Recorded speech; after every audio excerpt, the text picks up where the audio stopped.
Welcome to ரகுரேஷன். இன்னைக்கு இந்த வீடியோவில் என்ன டாபிக் பார்க்க போகிறோம் பார்த்தீங்கன்னா, நான் ஒரு வீடியோ கிளிப் ஒன்று உங்களுக்கு காட்டுறேன்.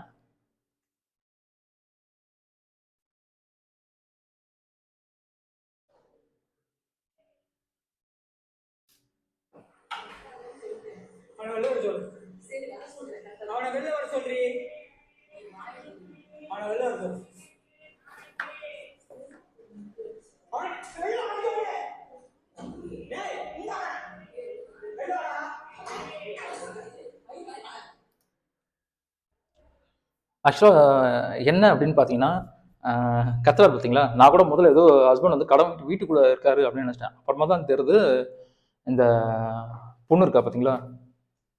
இந்த பொண்ணு என்ன பண்ணுறா, இவர் தான் ஹஸ்பண்டு, இவர் தான் அங்கே கத்துறாரு. இந்த பொண்ணு என்ன பண்ணுறா, ஹஸ்பண்ட் ஆகிற நேரத்தில் ஒருத்தனை வந்து வீட்டுக்கு வர சொல்லியிருக்கா. வர சொல்லி அவன் கூட இருக்கா. இது ஹஸ்பண்டு ஏற்கனவே வந்து தெரிஞ்சு வான் பண்ணியிருக்க பிறகு அதுக்கப்புறம் இந்த தடவை வந்து கையும் களவுமா பிடிக்கணும் அப்படின்றதுக்காக வந்து பிடிச்சிட்டாரு. அதுதான் வந்து ஃபோனில் ரெக்கார்ட் பண்ணுறாரு. பாருங்க, ஒரு ஹஸ்பண்டு ஒருத்தன் வந்து அவரோட வீட்டில் இருக்கான். அவர் வந்து அவனை வெளில வர சொல்லின்றா, எதுக்கு இப்படி கத்துற அப்படின்றா, அசிங்கமாக பேசி எப்படி மாதிரி பண்ணுற அப்படின்னு கேட்குறாங்க. தப்பு பண்ணுறா, அசிங்கம் பண்ணியிருக்கா, ஆனால் கொஞ்சம் கூட மனசாட்சியே இல்லாமல் எப்படி எவ்வளோ தைரியமாக பேசுகிறா பாருங்க. நீ தப்பு பண்ணியிருக்க, அவன் வந்து கத்துறான். எவ்வளோ வலிச்சிருக்குங்க ஒரு ஹஸ்பண்டுக்கு. நம்ம உயிரோட நல்லா இருக்கும்போது இன்னொருத்தன் கூட நம்ம ஒய்ஃபை பார்க்கும்போது எப்படி இருக்கும். அதே மாதிரி அந்த வீடியோவில் பார்த்தீங்கன்னா அவர் கேட்குறாரு, என்னடி ட்ரெஸ்ஸு அப்படின்னு கேட்குறாரு. பார்த்துங்க எந்த அளவுக்கு அவர் ஒய்ஃப் இப்படி தான் இருக்கணும் அப்படின்னு அந்த ஒழுக்கமாக வாழ்ந்துருக்காரு. அதனால தான் அந்த பொண்ணு ட்ரெஸ்ஸை பார்த்தோன்னா ஒரு கேட்குற ஒரு கேள்வி என்னன்னா, என்னடி ட்ரெஸ்ஸு அப்படின்னு கேட்குறாரு. ஏங்க எப்படிங்க இந்த பொண்ணு ஏன் இவ்வளோ கேவலமாக நடந்துட்டான்னு தெரிலங்க. இதில் கொடுமை என்ன பார்த்தீங்கன்னா, வெளியில் வரான் பாருங்க, ஆளை பார்த்தா நான் காட்டுறேன் அந்த வீடியோவில், செனப்பண்ணி மாதிரி இருக்காங்க. ஆளை பாருங்க,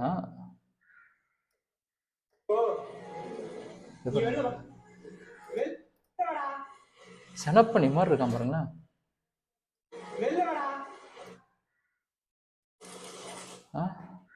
எப்படி இந்த பொண்ணு அவங்ககிட்ட போய் மாட்டிச்சுன்னு தெரிலங்க. என்ன நடந்திருக்கு அப்படின்றத உங்களுக்குள்ள ஒரு சின்ன பிரச்சனை போல இருங்க. ஏன்னா ஆரம்பத்தில் நல்லா தான் வந்திருக்காங்க. என்ன அப்படின்னு பார்த்தீங்கன்னா, இவங்க 2 இன்ஸ்டா அக்கௌண்ட் ஓப்பன் பண்ணியிருக்காங்க.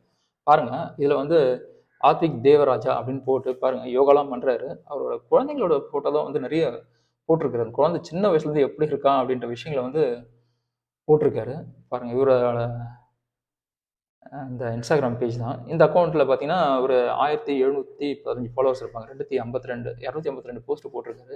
அவரே இன்னொரு அக்கௌண்ட்டை வச்சிருக்காரு. இதில் பாருங்கள், 605 போஸ்ட் கூட 28,200 பேர் இருக்காங்க. இதுலேயும் அவங்களோட ஹஸ்பண்டு, ஒய்ஃபு, அவங்களோட குழந்தைங்க, ஒரே ஒரு குழந்தை தாங்க.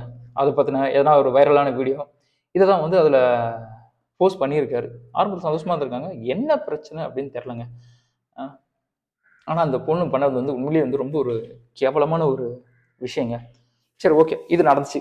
அதுக்கப்புறம் பார்த்தீங்கன்னா ஒரு வீடியோ ஒன்று ரிலீஸ் பண்ணுறாரு. அந்த வீடியோவில் பார்த்தீங்கன்னா, தமிழக காவல்துறைக்கு வந்து நான் ஒரு வேண்டுகோள் வைக்கிறேன் அப்படின்ட்டு ஒரு வீடியோ ஒன்று ரிலீஸ் பண்ணுறாரு. அந்த வீடியோ பார்க்கும்போது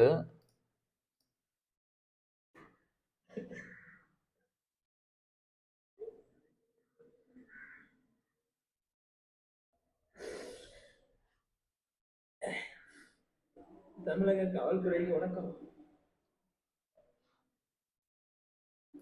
இன்னைக்கு என் குடும்பமே அழிஞ்சு போச்சு.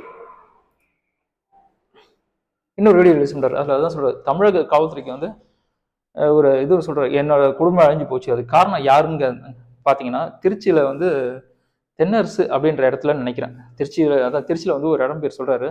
அந்த இடத்துல வந்து ட்ரெண்ட்ஸில் வந்து முடிவெற்ற ஹேர் கட் பண்ணுவாங்களா, அதில் வந்து வேலை செய்கிறானா, அவனால் தான் அவன் குடும்பமே வந்து அழிஞ்சு போச்சு அப்படின்றாரு.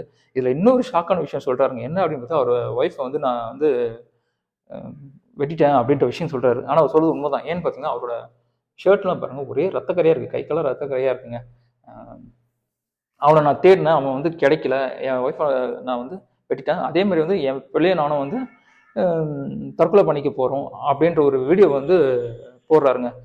இது 2வது வீடியோ. 3வது வீடியோ ரிலீஸ் பண்ணியிருக்கு. அந்த வீடியோவில் வந்து அவர் குழந்தைகிட்ட வந்து அவர் வந்து என்னை மன்னிச்சிடுறா, தப்பு பண்ணிட்டேன் அப்படின்ட்டு ஒரு சாரி கேட்குறாரு. அந்த குழந்தை வந்து பயப்படுறான். குழந்தை இல்லைங்க, அப்பா அழும்போது அவனுக்கு ஃபர்ஸ்ட் இந்த வீடியோ அவர் பேசும்போது அவங்க பையன் இங்கே தான் இருக்கான், ஆனால் அவனுக்கு பெருசாக அவனுக்கு தெரியல. அதுக்கப்புறம் அவங்க அப்பா ரொம்ப அழும்போது அவனுக்கு என்ன குழந்தைக்கு என்ன புரிய போகுது, என்ன நடக்கிற விஷயம்னு புரிய போகுது. அதுக்கப்புறம் அவங்க அப்பா வந்து ரொம்ப அழும்போது என்னை மன்னிச்சிடுறா அப்படின்னு சாரி கேட்கும்போது அந்த குழந்தைக்கு வந்து பயந்துட்டு, எனக்கு பயமா இருக்குப்பா அப்படிங்கும்போது அந்த வீடியோ பார்க்கும்போது நம்மளுக்கே வந்து கண்ணு கலங்குதுங்க. எப்படிதான் இந்த பொண்ணு வந்து இவ்வளோ ஒரு கேவலமான விஷயம் பண்ணான்னு தெரியலங்க. ஏங்க ஆள் வந்து நல்லா ஆள் சூப்பரா ஹீரோ மாரி இருக்காருங்க. இவர்கிட்ட இல்லாத என்ன அவன்கிட்ட அவ பார்த்துட்டா அப்படின்னு தெரியலங்க. ச்சீ! ஆனா அவருக்கு எவ்வளோ ஒரு கஷ்டமா இருக்கும். நம்ம லவ் பண்ணி கல்யாணம் பண்ண பொண்ணு ஒருத்தி, இன்னொருத்தன் கூட பார்க்கும்போது, ஒரே ரூம்ல பார்க்கும்போது எவ்வளோ கஷ்டமா இருக்கும். ஆக்சுவலா வந்து நம்ம லவ் பண்ற பொண்ண இன்னொருத்தன் சைட் அடிச்சாலே வந்து சைட் அடிச்சாலோ இல்ல அந்த பொண்ணு வேற எதுனா பேசினாலே நம்மளோட அதாவது நான் சொல்றேன் ஒன் சைட் லவ்வே சொல்றேன் நான். பண்றவனுக்கே வந்து அவ்வளோ கோவம் வெறி இருக்கும். கல்யாணம் பண்ணி ஒரு குழந்தை ஆயிருக்கு. அவர் லவ் மேரேஜான்னு எனக்கு தெரியல. அ அவருக்கு மனசு எவ்வளோ கஷ்டப்பட்டுருக்கும். அ எப்படிதான் இந்த பொண்ணு மனசாட்சி இல்லாம பண்றது? எங்க ஹஸ்பண்ட் ஒய்ஃப்குள்ள என்ன வேணாலும் சண்டை இருக்கட்டுங்க. ஆனா அவர் பண்ணது தப்பு தான். அதுக்காக நான் அவர் வந்து அவர் பொண்டாட்டி வெட்டினது ரைட்ன்னு சொல்ல தப்பு தான். நம்மளுக்கு இத முதல்ல சொல்லிடுறேன். என்னன்னா, அவங்களுக்குள்ள ஒரு சின்ன சண்டை தான். எதுக்கு இவ்வளோ பெருசா ஆச்சு? ஏன் இந்த பொண்ணு இன்னொருத்தங்கள போனா அப்படின்னு எனக்கு தெரியல. ஏங்க அந்த காலத்துலலாம் பார்த்தீங்கன்னா, அ ஹஸ்பண்ட் ஒய்ஃப்க்குள்ள எனக்கு தெரிஞ்சு முதல் காரணம் என்ன அப்படின்னு பார்த்தீங்கன்னா, எனக்கு தெரிஞ்சு இந்த செல்ஃபோன் தாங்க. முதல்லாம் பார்த்தீங்கன்னா, ஹஸ்பண்ட் ஒய்ஃப்குள்ள சண்டை வருங்க. இப்ப இன்னைக்கு நேத்து கிடையாது. அந்த காலத்துலேருந்து புருஷன் பொண்டாட்டிக்குள்ள சண்டை வரும். அப்ப என்ன பண்ணுவாங்க, ஒரே ரூம் ஒரு ரூம்குள்ள போய் இப்போ ஒரு கூட்டு குடும்பமா இருந்தாலே சரி, ஒரு ரூம்குள்ள தான் போய் ஆகணும். ஒரே ரூம்குள்ள போனோம்னா, எவ்வளோ நேரம் வந்து சும்மாவே உட்காந்துருப்பாங்க. என்ன பண்ணுவாங்க, அவரு இல்ல அவர் விட்டு குடுத்து பேசுவார், இல்ல ஒய்ஃப் விட்டு குடுத்து பேசுவாங்க. அந்த மாதிரி இருந்தா சண்டை வந்து சால்வ் ஆயிடும். அந்த காலத்த சொல்றேன். ஆனா இப்போ என்ன அப்படின்னு பார்த்தீங்கன்னா, அ ஒரு சண்டை போடுறாங்க. சண்டை போட்டா என்ன பண்றாங்க, ஃபோன் எடுத்துட்டு அந்த சைடு போயிடுறாங்க. ஒரு ஆம்பளை இருந்தா ஃபோன் எடுத்துட்டு இந்த சைடு போறாங்க. அதனால அந்த செல்ஃபோனால தாங்க எனக்கு தெரிஞ்சு இந்த குடும்பமே வந்து நாசமா போறது. அதையும் தான் அவர் சொல்றாரு. அ அவர் பொண்டாட்டி வந்து வெட்டிட்டேன் அப்படின்றாரு. குடும்பத்துக்கு காரணம் வந்து ஒருத்தன் அப்படின்றாரு. ஆக்சுவலா எனக்கு இதெல்லாம் காரணம் என்ன அப்படின்னு பார்த்தீங்கன்னா, எனக்கு தெரிஞ்சு இந்த செல்ஃபோனால தாங்க அந்த குடும்பமே வந்து அழிஞ்சிருக்குங்க. அ அவர் பொண்டாட்டி வெட்டிட்டேன் அப்படின்னாரு. குழந்தைய அவரு சூசைட் பண்ணிக்க போறேன் அப்படின்னாரு. அது உண்மையிலேயே ஆனா தப்பான விஷயங்க. ஒய்ஃப வெட்டினதும் தப்பு தாங்க. ஒரு விஷயம் ஒருத்தி வந்து நம்மள அ விட்டு போறாங்க. ஆணா இருக்கட்டும், பெண்ணா இருக்கட்டும் விட்டு போறாங்க அப்படின்னு முடிவு பண்ணிட்டீங்கன்னா, போட்டும் விட்டுருங்க. அவங்கள வந்து நீங்க வந்து வெட்டுறதோ, இல்ல துன்புறுத்துறதோ வேண்டாங்க. ஏன்னா வந்து நீங்க தனியாளா இருந்தா பிரச்சனை இல்லைங்க. உங்கள நம்பி ஒரு குழந்தை இருக்கு. நீங்க அவள நீங்க வெட்டுறீங்க. வெட்டி அவ உயிர் போயிடுச்சு அப்படின்னும்போது, அந்த குழந்தையோட நனவ நெனச்சு பாருங்க. ஏன்னா வந்து உங்கள அரெஸ்ட் பண்ணிடுவாங்க. நீங்க உள்ள போயிடுவீங்க. சரிங்களா? அதுக்கப்புறம் அந்த குழந்தையோட நிலைமை நெனச்சு பாருங்க. அந்த குழந்தைக்காவது ஆணா இருக்கட்டும், பெண்ணா இருக்கட்டும், இந்த மாரி அசிங்கமான விஷயம் ஒரு ஆண் பண்ணாலும் சரி, ஒரு பொண்ணு பண்ணாலும் சரி, புடிக்கலையா விலகிடுங்க. ஒருத்தர் ஏதாவது தப்பு பண்ணாங்களா, அவங்களுக்கு மன்னிப்பே வந்து எந்த காரணத்துக்கு கூட மன்னிப்பு குடுக்காதீங்க. ஒரு பொண்ணு ஒருத்தன விட்டு போறா அப்படின்னும்போது, அது உண்மையிலே ரொம்ப கஷ்டமான விஷயம் தான். நான் என்ன சொல்ல வரேன்னா, ஒரு பொண்ணே வந்து ஒரு பையன வந்து ஒரு பொண்ணு இப்போ ஹஸ்பண்ட் ஒருத்தன் ஏமாத்திட்டான் அப்படின்னும்போது, ஒரு பொண்ணு வந்து ஒரு அவரு பொண்ணு அவ வச்சிருக்கிற குழந்தைகள வச்சு தனியா வாழும்போது, ஆம்பள நம்மளால தனியா வாழ முடியாதா?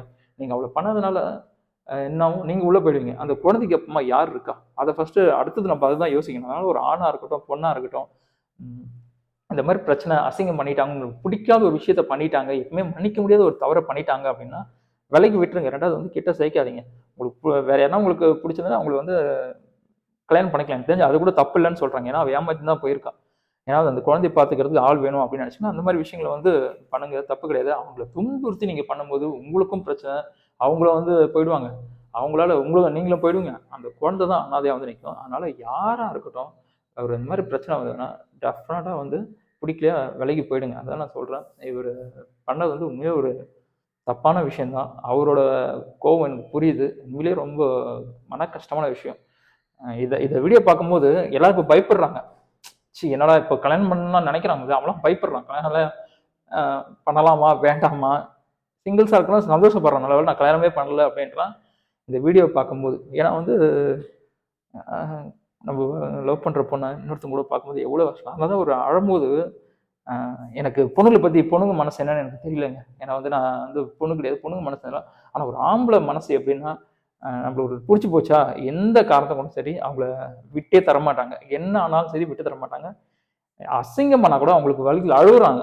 அவங்களுக்கு கோபம் இருக்கு, இல்லன்னு சொல்லல. அத விட அவங்க மேல இருக்கிற பாசத்துல ஓன்னு அழறாரு. சரிங்களா? அவருக்கு அவர் மேல எப்பவுமே வெறுப்பு இருந்ததுன்னா, அவரு தப்பு பண்ண உடனே நான் பண்ணிட்டேன் அப்படின்னுவாரு. அவர் அந்த அளவுக்கு லவ் பண்ணதுனால அழறாரு. அதுதான் ஒரு ஆம்பளையோட மனசு வந்து பொண்ணுக்கு சின்சியர் லவ் வருமான்னு எனக்கு தெரியல.